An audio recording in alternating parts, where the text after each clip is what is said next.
Hi, this is Mike, SBRsport. I want to take 3 minutes to give you the most important thing that you can do when swimming.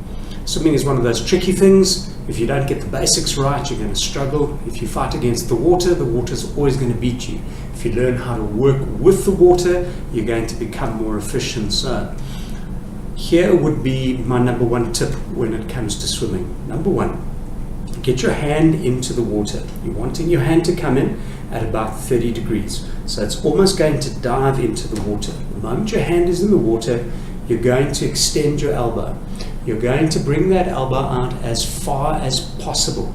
All right, so you really are just trying to get this in the camera.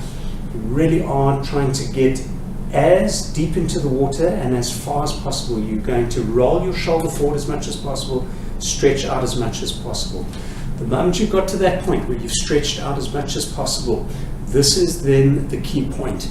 You are going to get in, dive into the water, get your hand out, start your shoulder rolling, stretch that hand out as far as possible into the water, and at that point, you're going to now bend your wrist.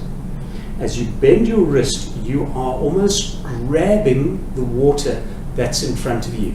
With my swim squat, I often use the illustration of someone trying to climb a rope ladder.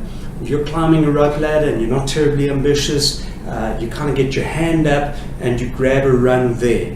If that's the only rung that you grab, the effort that you're going to put in is only going to get you that much higher relative to the rope ladder. If on the other hand, and I realize I'm not going to have enough camera space for this, but if on the other hand, you manage to get your arm up and then still stretch your arm further until you can get to the furthest and highest possible rung that you can get. At that moment when you begin to pull on that rung, that is where you're going to move your body relative to the water. So it's all about stretching your hand out as it enters into the water. Once you've stretched your hand out in the water, make sure that you turn your wrist down. You are now at that point claiming the water, the furthest water that you can get your hand on. You are grabbing your hand around that water, and it's that bit of water that you're going to pull all the way back. I really do hope that helps with your swimming. Hope to see you in the pool or in an open water event sometime soon. This is Mike, SBRsport, wishing you a wonderful day still.